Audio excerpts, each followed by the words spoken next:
Hey, good morning to those of you out there on the West Coast. Good afternoon to those of you here on the East Coast with me. It's a little gloomy day outside, but hopefully we'll bring the sunshine right into today's training. It's funny, for the first time, I think ever, my iPhone and my computer are not synced. What's going on in the world today that the times are not being synced up on our computers? We're going to get started in today's training about being visible within the federal market. But before we do, I'd like to just give a tip at the start as a way to say thank you to those showing up early and on time. When you show up early and on time, you're obviously respecting our time, but you're being helpful to the to LinkedIn. You're helping LinkedIn push this out to other people, letting them know, hey, a bunch of people are in here. So we have almost 100 people registered for today's training, and a lot of people rush in this next minute. But I like to give a quick tip. And so today's tip is about, sometimes I describe it as some will, some won't, so what? And it's a sales tip for you, because as you reach out and you're trying to call federal buyers or program office personnel, you're trying to call teammates, you're even trying to call APEX Accelerators, sometimes maybe even me, sometimes you call people and they don't get back to you, right? Some will, some won't, so what? And the important thing here is to not get bogged down on the some won'ts, right? It's about focusing on the some wills. I'm starting a new initiative next month, and when we do it, I'm going to be reaching out to people. And I was telling my team, I'm not looking to have a conversation with a whole lot of people. What I'm looking to do is to introduce our new offering and look for the people who go, oh my God, I've been waiting for that. And so when you call people, some of the people will, some will, right? Some of the people will be interested in what you're calling to talk about, and some won't. That's okay. And say, so what, to the people who don't. Sometimes you're the one who gets a phone call, yeah, I'm not interested. It's no big deal. It's just yes and no's, right? And so if you focus on that whole idea of some will, some won't, so what, then your energy is going to be put more towards the people who say, yes, I'm interested in whatever you're trying to do, or yes, I'm interested in having a meeting. And it also allows you not to focus on the people who aren't interested in having a meeting with you, and put more energy into finding more and more folks you can reach out to. So just remember that as you're moving forward on your activities. Some will, some won't, so what? That's sales, right? All right, we're going to be diving into today's training. Let me just get my ducks in a row. Thank you for everybody who's engaging in chat. I love that. I love seeing it. I can't participate myself, but if I could, I'd be just chatting up a storm. All right, let me get going here. I think I'm sharing my screen. Today's training is going to be around being visible to the federal buyer in 2024. Being visible to the federal buyer is vital, right? It's really important. We're going to dive into that. You may have heard people talk about this before. I've said this before a lot in my trainings, that people buy from those they know, like, and trust, right? People buy from those they know, like, and trust. And as you move forward, visibility is about helping more people know you, whether it's the federal buyers or others in the industry that are potential teaming partners. You need more people to know of you, so that they can then begin to like and trust you based on their interaction with you, their trust in your expertise, et cetera. And so as you move forward, that's why one of the main reasons we want to do visibility is to just help people know of you. If buyers can't find you, how can they possibly begin that journey of know, like, and trust you, right? They can't know you if they can't even find you. And visibility is about getting known, about getting found. And we're going to drive into that in today's training.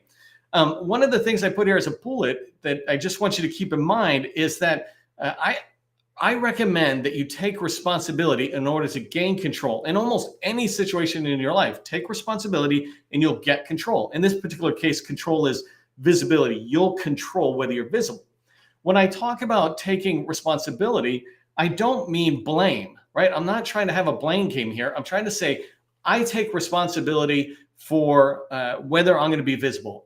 And the minute I take responsibility, I have control, because now I can start doing things that will help me be visible.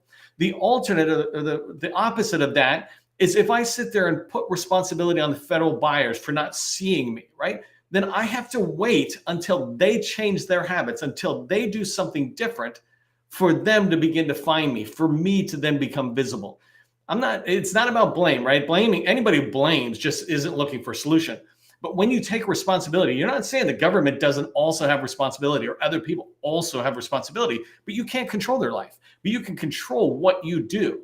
And so if you take responsibility for your visibility, your lack of visibility, or your massive amount of visibility, when you take responsibility for that, then you can start putting in place a lot of solutions and activity that will drive your visibility. That's today's training, right? I'm going to talk to you about how to gain visibility within the federal buyers or the federal market going into 2024.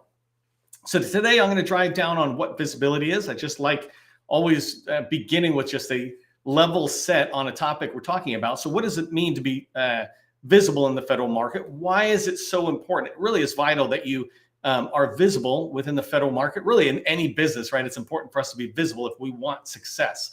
And then I'm going to drive into, after that, when the buyers are looking, what's the process for when a buyer is looking for companies like yours? So we'll talk about when buyers are looking for companies like yours so that you understand how you can participate at different stages. And then I'm going to wrap it up with the top marketing assets every government contractor must have in place, right? Some of the marketing assets might be a little longer. You can wait if you're just getting started. You don't need some. But the most important thing is these are the ones you want to have in place. And so we'll talk about those so that when you're going into 2024, you can look at this and go, hey, are we squared away for 2024? I don't need to be thinking about my visibility, my marketing assets. I need to be thinking about sales activities in 2024. So let's prepare now for 2024. Okay, so if you don't know who I am, my name is Neil McDonnell. I'm the president of the GovCon Chamber of Commerce, and I want to welcome you to my federal sales training, where I provide tips for success in the federal market. I spent 20 years as a small business owner in the federal market, and since 2018, I've been teaching people like you that government contracting is not a secret, it's just a process. Process goes A to Z, and when you follow process, you'll have repeatable, predictable results. You can see right here that I have the process down for federal government success, federal market success, right? It begins with research and it ends with sales. If you're struggling in your company with success, then just look at this 7-step process, beginning with sales and going backward to proposals, opportunity, research, etc.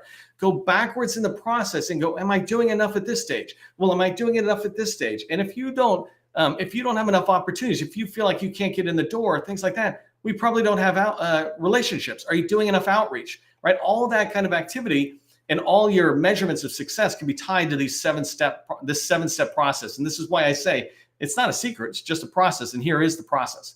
Part of the process is a little bit of marketing. When you're here in the trainings, you've got a great community in front of you, people who are interested in meeting other businesses like yours. So put your company name and your core competency into the chat. Just use 2 or 3 words that say what your company sells, products, services, etc. Make it easy for buyers, me, and the community to remember what your company sells. And then the last thing is engage, right? First off, I really want to say thank you to the engagement people do who are in the community, who are answering other questions. I noticed Ross yesterday, thank you very much. Sustaining member of ours is in the community, in the chat, answering questions you might have that I just don't have the time to answer because I'm teaching, right? So he's in there answering. If you're able to talk in any way and engage with folks, if somebody says, hey, I'm trying to look for access into the Navy or something, and you can help them, just help. We call it giver's gain, but engage in your community. This is your network. I'm just facilitating it, but it's your network, and I want you to have success in that network. Okay, if you haven't figured this out, I'm going to move at a fire hose pace. You can always slow this down in the replay to half speed or even quarter speed and figure it out. But as we move forward, we're going to drive fast onto this topic. The replays are always immediately available. So let's talk about what visibility is. Visibility is, in the federal market, visibility is about being findable and attractive. That's how we like talking about it. Findable is that buyers can find you when they're looking for you, and attractive means that your company matches what they're looking for. So let me dive a little bit into that. Specifically, when I talk about findable, right, the buyers must be able to easily find your company. If they can't find your company easily, then they're going to go to your competitors. That means you're not findable. Your company must be found being able to use keywords, these standard keywords.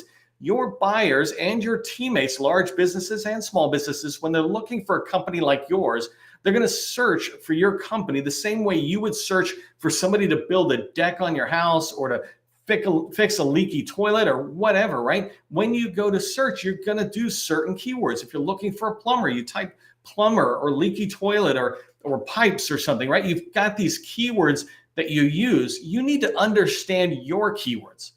What are the keywords that describe your company? Or most importantly, that when somebody is looking for your company, you go, I want to be found for this, this, and this. For example, I teach government contracting, right? I want to be known for government contracting. I want to be found for business development and for capture, for federal sales, right? Federal market, those type of keywords. Ironically, I'm not interested in being found for proposals. Yes, I can do proposals, but that's not what we specialize in. It's not what I'm interested in being found for. So I have these keywords I want to be found. What are yours, right? What are your top 3 keywords? I talk about putting in the chat your core competency, 2 or 3 words. Do this right now. If you're feeling up for it, right? Go into the chat and go, what are the top 3 keywords you would want to be found for, right? If somebody goes into Google and types in something, a federal buyer types in something, and you want them to find you, what is it? Put that into the chat. Put it into the chat once. And then the second thing on visibility, right? After being findable is attractive. And really what attractive means is that you match the search intent of the buyer or the person searching for you, the market researcher, the teammate. If somebody is looking for risk management framework, RMF, it's a part of cybersecurity. If they're looking for a company that does that, and they come to your marketing material, your website, your LinkedIn area, DSBS, whatever, when they come to your marketing material, when they read it, they want to see that you're a cybersecurity company. What they don't want to see is that you put in 1,000 different keywords and you got found for every possible thing out there. Because when they look, they don't see that you're a niched down company. They don't see that you have this, we like to call it a supreme domain authority, that you're the supreme domain authority on a particular topic. You want to be that way. And so you want to have a company niche. You want to narrow that down. I've used different examples before. If you say cybersecurity, you could niche that down even further to say zero trust. If you say software development, you could say Oracle or Salesforce software development. Things like that are niching it down. Just because you niche something down doesn't mean you're going to miss out on being able to sell a lot of other things. It just makes it easier for people who really want your the services that you do the best to find you. And so that's what it means when we say niching down. And when you niche down and somebody searches in a Google type search for your top keywords, then they're going to see that your results or your company is matching their intent of their search. I'm looking for a plumber. You're a plumbing company. You're not a construction company who does everything and plumbing. You're not an IT company that does software development, cybersecurity, data, cloud, all these things. It's like, well, if you're a small business under 30 million, you can't really be that good at any of them, right? If you're doing all of them. And so niching down really helps that. And the last thing is when we talk about visibility, visibility really demonstrates to the person who's searching, the federal buyer, industry partner, that you have a subject matter expertise. You want to be known for that. If you're just starting your business, what is your subject matter expertise? Are you just going to be a business owner and you're building it up? Well, that's fine, but you need to develop a subject matter expertise. Are you a person who used to work at a large company or a W-2 job and you're coming out saying, hey, I used to do cloud engineering or training and I want to start my own business? That's perfect. Don't go off on a tangent. Become a trainer, right? Start your company, and that's your area of expertise. And when you do visibility in the right way, not only will you be niched down and get found, but when people look at you, they won't just see you as a company that does this, but they'll also see you as the expert in that. That's the path to trusted advisor. Trusted advisors are the ones who sell. When we talk about people buy from those they know, like, and trust, your subject matter expertise is where that trust is really being built up. They can trust that what you say is spot on to match their needs. Okay, so let's talk about why visibility is vital.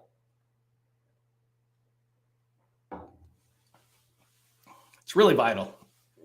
So I describe visibility as passive in this particular case, right? There's passive marketing and there's active marketing or active sales. And so active means you're going out and knocking on doors. That's not what we're talking about today. Visibility is about being found by the buyer. That means you didn't even know it was happening. It's happening 24/7, 365 days a year. Somebody is looking and doing searches, they're finding you. That's passive marketing. It's just happening whether you pay attention or not, right? And so you want to make sure it's tracking. The reason it's important to be really paying attention to visibility going into 2024 is you want to differentiate yourself from competitors. Part of the differentiation is your skill sets, et cetera, what you have in there. But part of it is just how you market, how you make yourself visible. So I have here in DSBS, if you don't know this, Dynamic Small Business Search and SAM, that's where we register, right, our businesses to say we're selling to the federal market. Inside there's 300,000 plus companies that are selling to the federal market. And just a quick search, prepping these slides, Cybersecurity firms, small businesses that say they sell cybersecurity, theoretically, is 1,711 firms out there. So how do you differentiate yourself? How do you bring yourself up? You can do things like that. And when you pay attention to visibility, you begin to differentiate yourself. Many of these companies, they just use the word cybersecurity. They didn't actually do good marketing material. Construction, same thing, right? If you can see what I have here, 38,000, almost 39,000 companies say they do construction. How do you differentiate yourself? How do you become visible in that big mess? How do you make sure you get on the short list of a buyer when they're doing market research or they're trying to understand companies like yours? And then just coming up higher, right? 541511 is a like software development type NAICS code. If a buyer tries to search there, they're going to find 100,000 firms that do that. 100,000 out of, 1 out of 3 firms say that they do that. How do you differentiate yourself? Well, they're going to have to keep niching down. Visibility, when you pick those top 3 keywords or top 5 keywords you want to get found for, when you have those defined and you put them into your marketing material, you rise up above your competitors. And I teach other tips and other training about how you can keep rising higher and higher to the top of the path. So thousands of buyers. So I talked about thousands of competitors. There's thousands of buyers. Visibility is also important for reaching it, right? How do you reach these buyers? Sometimes I think people don't understand how big the federal government is. There's 3-4 million employees in the federal government, in the federal market, military and civilian, right? And of those, DoD has about 185,000 acquisition personnel. These are people who are contracting officers, contract specialists, and other similar jobs in this job category called acquisition professionals, right? There's probably a better way, and if I got a KO in here who can just put that job category. But this is 185,000 people in the acquisition field within the DoD. Double that for the rest of the federal government. DoD is the defense side, then you have all the civilian agencies.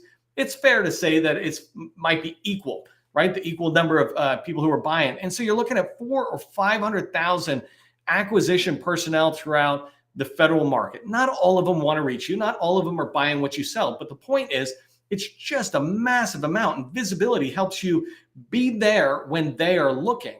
And the last bullet I had here is that you have these acquisition people, but they're late in the acquisition cycle. Market research happens before that. It happens from contracting officer representatives or cores. It happens from people who are just assigned to help. It happens in the program office who they're doing early market research, just trying to understand what's out there. These are all people you're trying to reach. And here you can just talk about, right? Planning requirements. That's what this image is. People who are trying to do independent government cost estimates. They might reach out and do research. These are all people who might want to come across your organization or learn about your company or learn about what you sell in the pricing, et cetera. Well, you want to be visible for them, so you make it easy for them to reach you. So here I'm talking, this next slide, I'm really showing you how market research happens within the federal space, right? Hold on one second. So when buyers are looking, right? Forget about the award and the execution. This is the slide where I'm talking about shifting left, but I like it. And really market research in this formal phase is when the contracting officers are doing sources sought, some other activities, and they come out to industry on SAM or whatever other platform they have where they're looking into industry and saying what's going on. Visibility is being around for when they search, but generally at this point, you're beginning to get to a active rather than passive visibility sense, except for DSBS, right? And I'll talk more about that, but DSBS, the Dynamic Small Business Search, is the #1 market research tool the federal buyers have. And so when a federal buyer is looking for small businesses that could support their need, they'll go to DSBS and type in some keywords, NAICS codes, whatever, and they'll look for small businesses, and they'll get this huge pool of small businesses that can support the need. Sometimes they actually get a small pool. I've done training before where I've talked about a particular keyword somebody has, let's say Nintex, which is a SharePoint software development type word, that keyword. And when somebody searches on Nintex, like 5 companies come up. It's staggering how it goes from hundreds of thousands to 5 companies.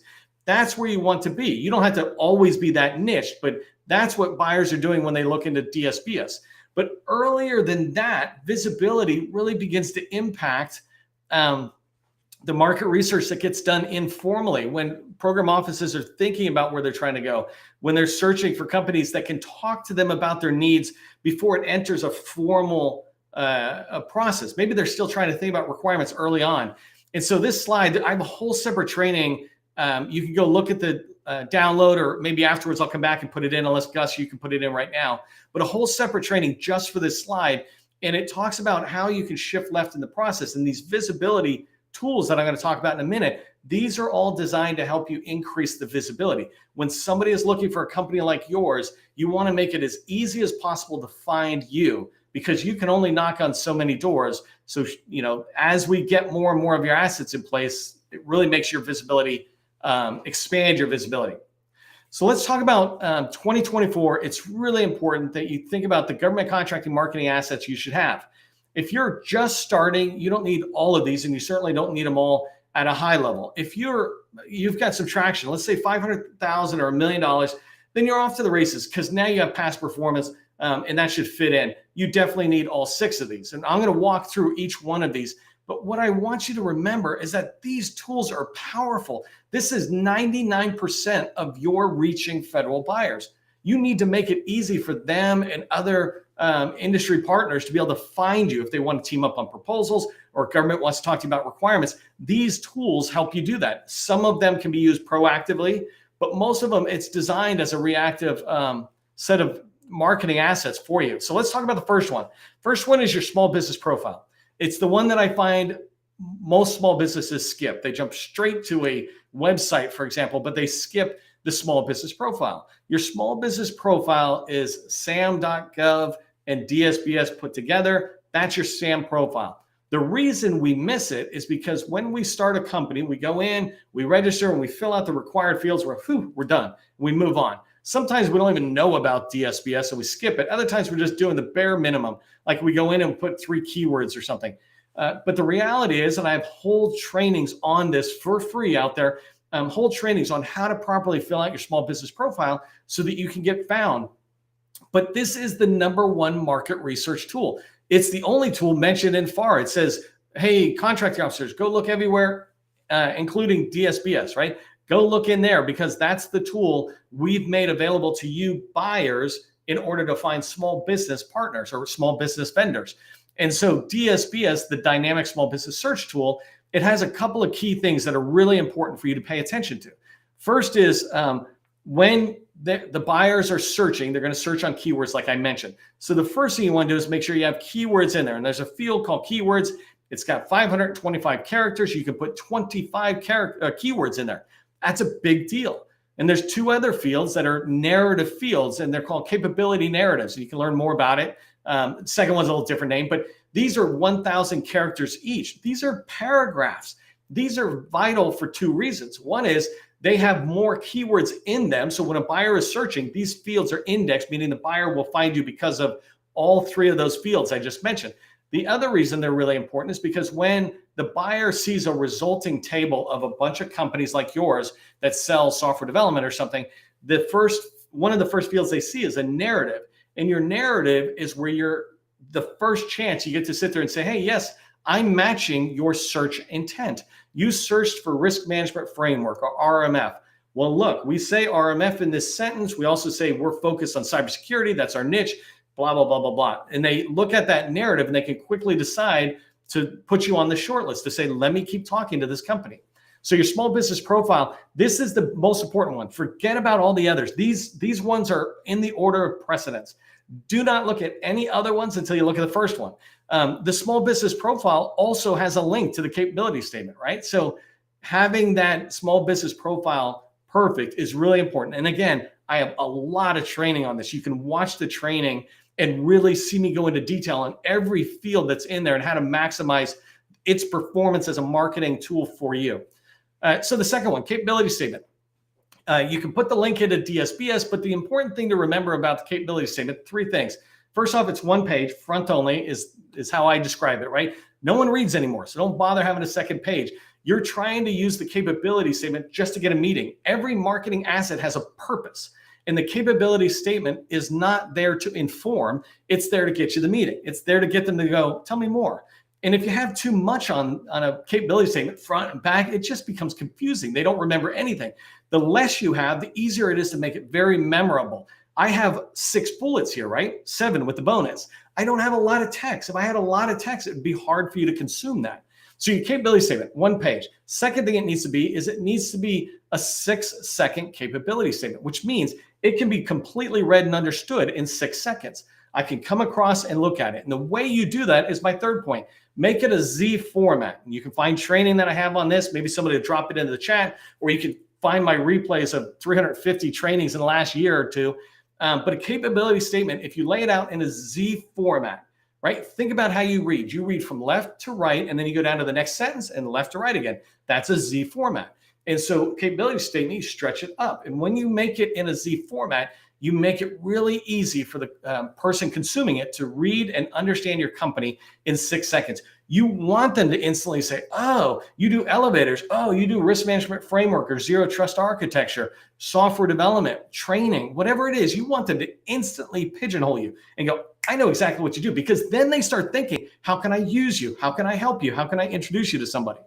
The third one is your website. Website's really basic. The only guidance for you is make sure it has a capability statement on it, cage code, and UEI.